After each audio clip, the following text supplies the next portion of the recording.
रौनकपुर नाम के शहर में रोहन सिंह नाम का एक राजा राज किया करता था। वो हमेशा अपनी प्रजा के हित में कार्य करता था। उस शहर की प्रजा उस राजा से बहुत खुश रहती थी। एक दिन एक कौवा आकाश में भूतिया पेड़ के बीज लेकर उड़ रहा था। जैसे ही कौवा रौनकपुर पहुंचा तो उसके मुंह से एकदम बीज रौनकपुर के बीचों बीच गिर गया। बीज भूतिया था, इसलिए अगले दिन वह पौधा बन गया। वहां रहने वाले एक आदमी ने देखा तो हैरान रह गया, चौकी पौधे का रंग काला था। बाद में लोगों ने एक दूसरे को बताया कि शायद कोई खेतों की घास पात का पौधा होगा। दूसरे दिन वो पौधा काफी बड़ा हो चुका था। लोगों को दुविधा हुई कि यह पौधा एक ही दिन में इतनी जल्दी कैसे बड़ा हो गया। होते होते वह पौधा तीसरे दिन पेड़ बन गया। समय बीता जा रहा था और लोग उस पौधे को देखकर परेशान होते जा रहे थे कि यह पौधा इतनी जल्दी कैसे बड़ा हो गया। वह इस मामले को राजा के पास लेकर गए। ऐसे जादुई पौधे का पता चलते ही राजा तुरंत उस जगह पर पहुंच गया। राजा को जैसे ही पता चला कि एक काले रंग का पौधा 3 दिन में पेड़ बन गया, तो वो भी उस पेड़ को हैरानी से देखने लगा। राजा चौथे दिन उस पेड़ के पास पहुंचे तो तब तक वो पेड़ और बड़ा हो चुका था। वह इतनी तेजी से बढ़ रहा था कि किसी को यकीन ही नहीं हो रहा था। राजा समझ गया था कि पेड़ का रंग काला है तो इसमें कुछ ना कुछ जादू टोना होगा।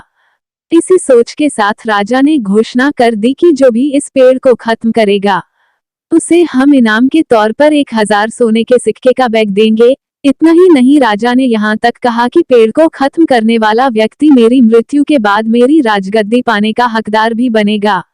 इतनी बड़ी घोषणाएं सुनने के बाद हर कोई पेड़ को खत्म करने के लिए अपना दिमाग लगाने लगा। राजा के सारे चतुर मंत्रियों ने भी तरकीब लगाई, लेकिन पेड़ को कोई भी नष्ट नहीं कर पाया। एक मंत्री ने पेड़ में आग गला दी और दूसरे ने बंदूक से गोली मारी, फिर भी उस पेड़ को कुछ नहीं हुआ। आप लोगों के मन में डर बैठ गया कि यह कोई ऐसा वैसा पेड़ नहीं है, बल्कि भूतिया पेड़ है। तभी उस गांव के एक समझदार व्यक्ति को राजा की घोषणा का पता चला। जानकारी मिलते ही वह अपने गुरु के पास भूतिया पेड़ के रहस्य जानने के लिए पहुंच गया। गुरुजी ने अपनी शक्तियों को एकत्रित करके पूछा कि क्या तुम उस पेड़ को खत्म करना चाहते हो? हाँ गुरुजी, सब उससे परेशान हैं। गुरुजी ने बताया कि उसे खत्म करने का एक ही तरीका है।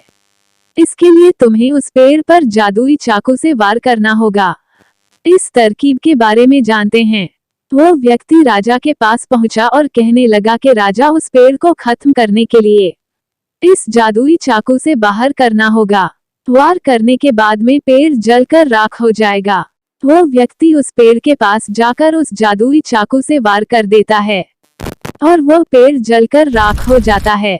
उस व्यक्ति की तरकीब काम कर गई है और राजा ने खुश होकर उसे इनाम के तौर पर 1000 सोने के सिक्कों का बैग दे दिया। वो व्यक्ति खुशी खुशी अपने घर वापस चला गया।